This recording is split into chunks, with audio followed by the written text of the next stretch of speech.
Hey, Dan Larson here. Welcome to the newest episode of Letsynthesize. And this episode, I want to demystify and describe you what this Multiband Dynamics plugin does, as in one of the previous video I mentioned I want to do. So this is, for me, this is the most important and the best plugin in Ableton Suite. So if you can buy the Suite version of Ableton, I highly recommend you to really do it because this Multiband Dynamics is just simply awesome. And it comes with it, so basically it can be free. So what it does is, as you may know, so it's a dynamics plugin. So it does the same what this compressor, or maybe you know that we have a different compressor called glue compressor does. It applies some compression on the signal, on the input signal. So before describing what a compressor does, let's check that this is not a simple dynamics plugin. This is a multi-band dynamics plugin, which means that you can apply different compression on different bands. So you can split up the frequency up to maximum 3 bands. As you can see here, these little bars represent the bands. So you can either use 2 or only 1 if you declick this stuff here, and you can still set the bandwidth of these bands. So this low band means that you have the lowest band from 0 Hertz to, for example, 300 Hertz. So to this value, what I add here, what I type here. So this time it is 300 Hertz. So the lowest band comes from 0 to 300 Hertz. The highest band, I mean the high band, goes from this point, what I type here. For example, let's make it to 500 Hertz to, well, around 20,000 Hertz. And the middle band is just, between these two bands. So this is how you set these bands. One more thing to talk about is compression types. In Ableton's other compressors, this simple compressor and the glue compressor, you use, it is so-called, one second, sorry, downward compression. I just had to use some cheat sheet here. So downward compression, which means you have an input signal. Let's generate some. I want to represent it for you. We have this stuff. Okay, so we have this waveform view. So you can see here the input signal. So when you turn down the threshold level, this is the threshold level, the compressor turns on and tries to decrease the level of the input signal. So this is handy when you have some kind of high peaks in your signal. This comes really handy that time. Let's bring up some volume here. Okay, so we set the threshold level, and when the input signal reaches this threshold level, the compressor turns on and tries to, as you can see here, turn down the volume on the rate, or on the amount what we set here with this ratio knob. You can still set the attack and the release time, which means how fast the compressor turn on and tries to decrease the volume, and how long it should take to go back to the original volume.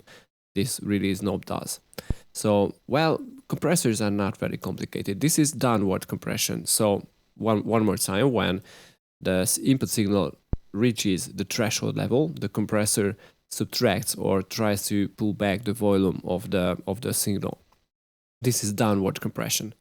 But in this multiband dynamics plugin, we can use not only downward compression but upward compression, which is really cool because I don't see it anywhere else, to be honest. Of course, this downward compressor exists, but it is not very commonly used compression type, but I don't know why, because it is really awesome. So what it does is basically different. So when the input signal reaches this threshold level, the upward compression plugin tries to pull up the level below the threshold level up to the threshold level. So this is very cool because let me show you on a different example what it really does. Just drop in some random loop here. I don't know. Oh, this is not good. Okay, this will be great. So let's see, for example, this. No, it is still not good. Sorry, I need to find some loop what I can demonstrate it for you really easily. All of these loops are compressed, so I am in a little problem here. I should have prepared. Okay, this will be good. So we have these waveforms where the volume is a little higher. So when you use downward compression, the compressor tries to cut around this level, of course, based on the threshold level, what you said before. But anyways, it tries to, tries to pull back the volume on these higher volume parts of the song or of the input signal. But upward, so what it does here is basically this. So it pulls back. And this is how downward compressor tries to even the sound. But upward compression does the opposite. I mean, it tries to pull back or pull up the volume under the threshold level, what you said before. This is very cool because it is not only used for, so you can use it for like very, very short parts of the song or the sound. It is very good because you can keep the transients a lot more. So the transients will keep a lot, how to call it? So you can keep the transients. For example, this upward compression is very good to keep your transients a lot more accurately. So this is what upward compression do. You can see little bars here on every band and basically on both of the sides of the compressor. On the right side of the compressor, you can set the downward compression rates and the threshold levels, and of course, attack and release times. And on the left side of this little window on the Multiband Dynamics plugin, you can set the downward compression rates, threshold, and attack release time, etc.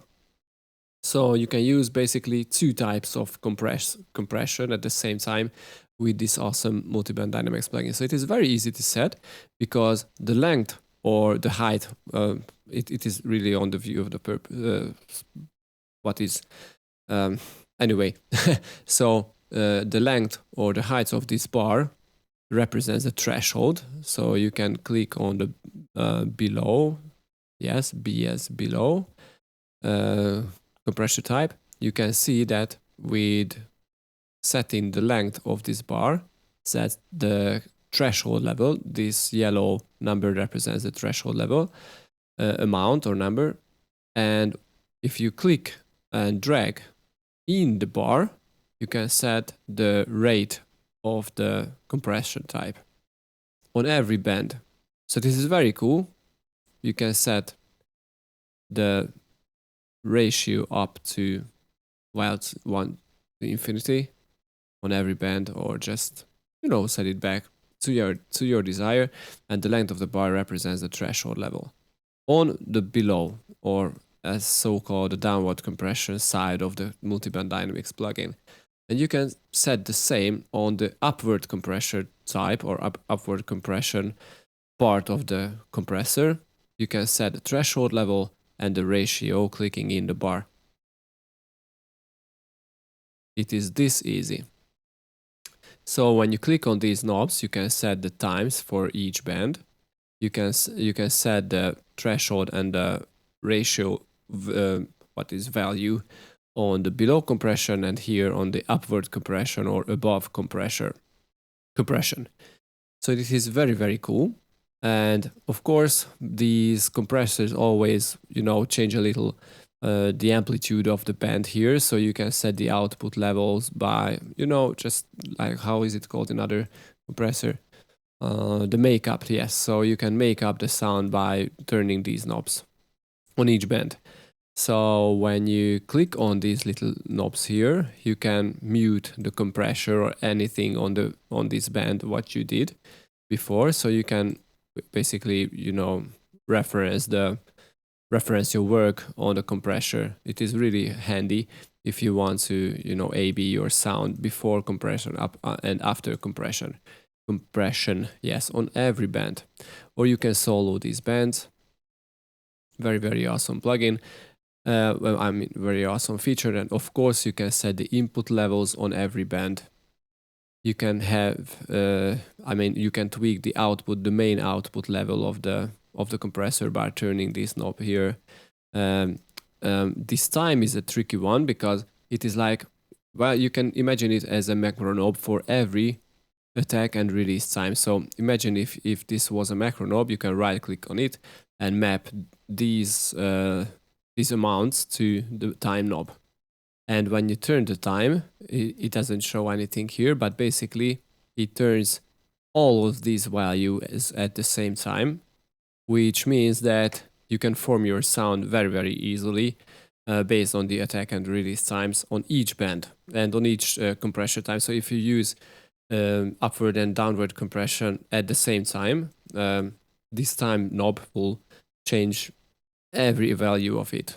I mean, it will change the attack and release time on all of these compressor types, on all of the bands. So this is a very handy feature to, to experiment your sound, what you want to really achieve, and the amount represents how dry you want your signal to be compressed.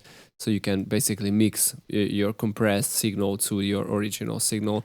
It's a very easy, a very handy feature if you use, for example, the OTT plugin, which is, a very hard compressor type. And if, for example, if you just want to add a pinch of its sound, this amount knob makes a very, very good job here. And the soft knee knob here, you can set the soft or hard knee and some RMS or peak behavior of the compressor type, the compressor.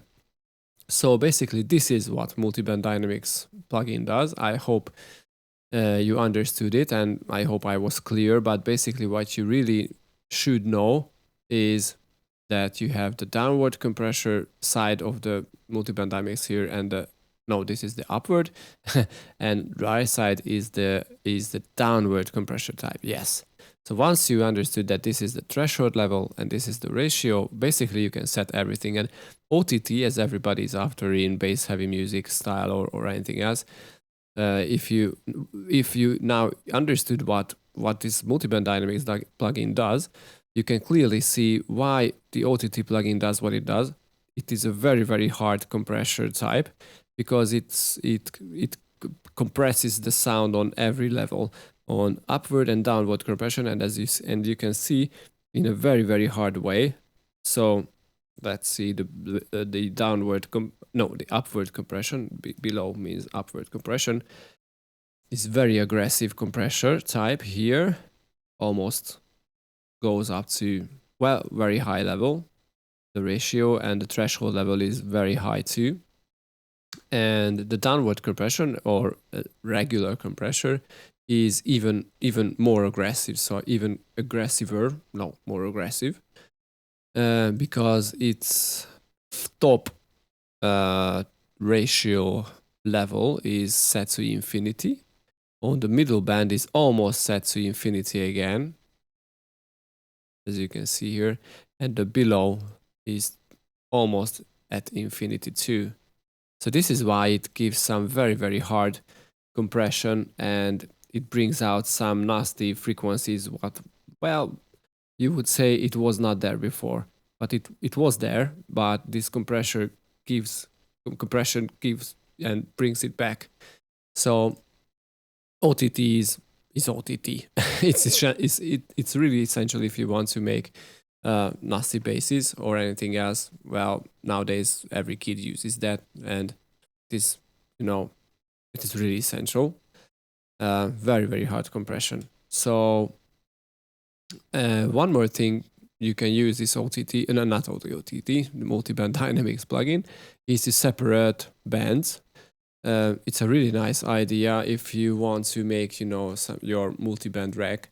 What I did here in this dimension expander plugin, what we made last week, where I separated bands using the EQ8, which it's not the best method, because when I separate bands using this EQ8 plugin, it always colors the sound, because here are some phasing problems when we cross the spectrum, basically. So I think it's an easier idea, it's a better idea to use a multiband dynamics to split up the frequency. So what you do here is group it. I press Ctrl G or Command G on the Mac.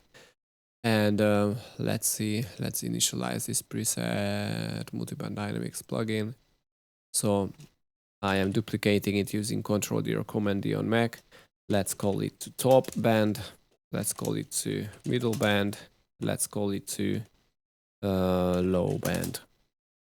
And as I told you before, we are making a band splitting rack, basically. So on the top band, we don't need the lows, only the highs.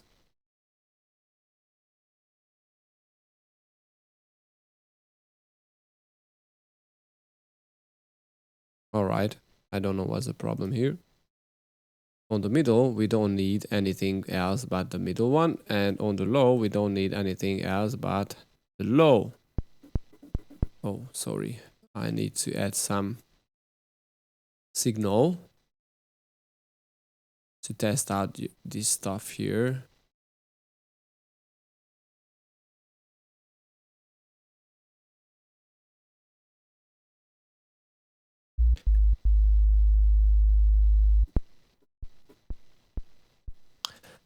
Let's find a waveform which has more harmonics. Okay, I don't know what is happening here. Why is this? Oh, okay.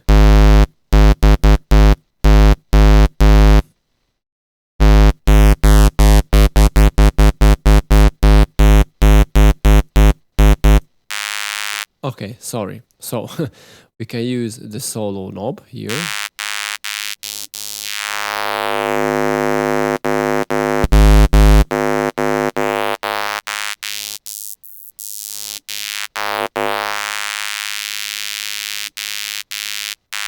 On the middle. Let's solo it.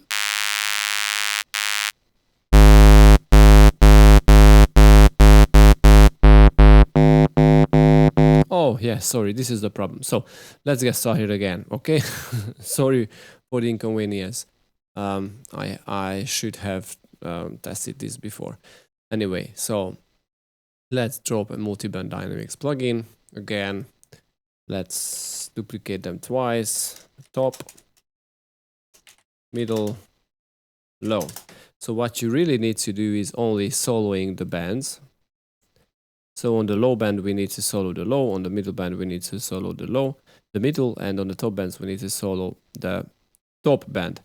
And if you want, you can make some macros to separate these bands and set them everything here accurately.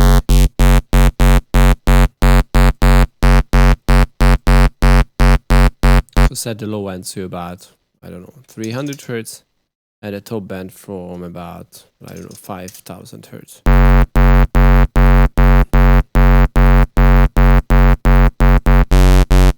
And it still colors the sound, but it's a lot more accurate than an EQ8. So once again, you can separate the top by soloing it, separate the middle by soloing the middle, and separate the lows soloing the low, which is very cool because you can still apply some compression on every type, and you can add more, like for example a chorus on the top and only on the top.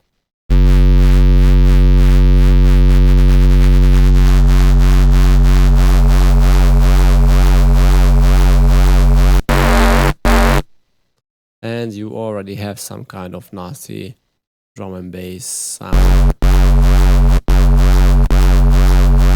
You only need to filter them.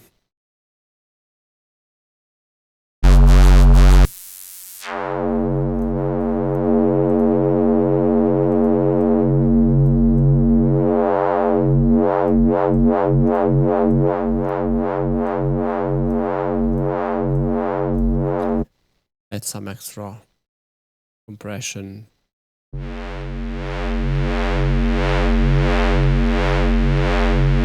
Some distortion.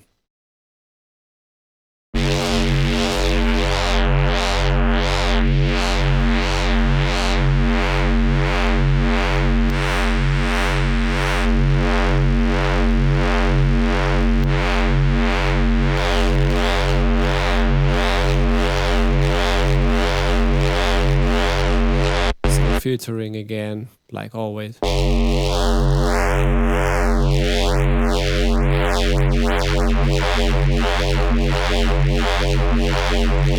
More filtering.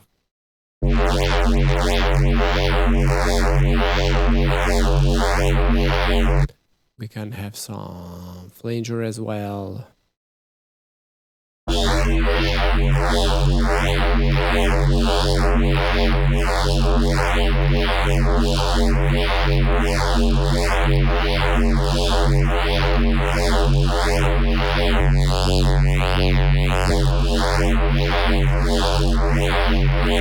And you can give some more effect on the middle band, for example. Let's add this amplitude here.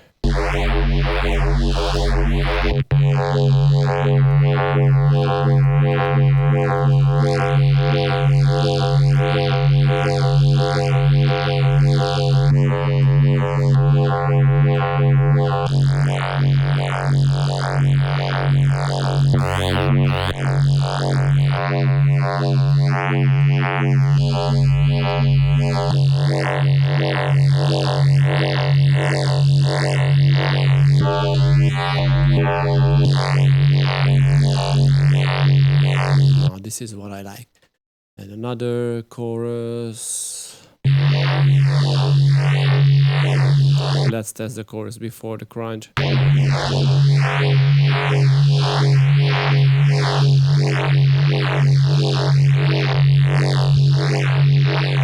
That's cool.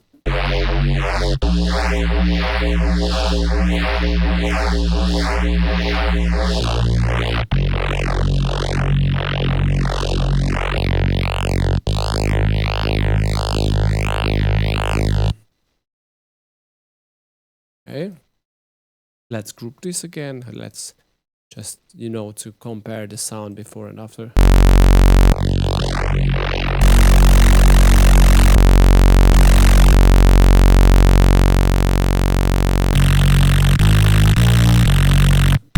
So how cool is this?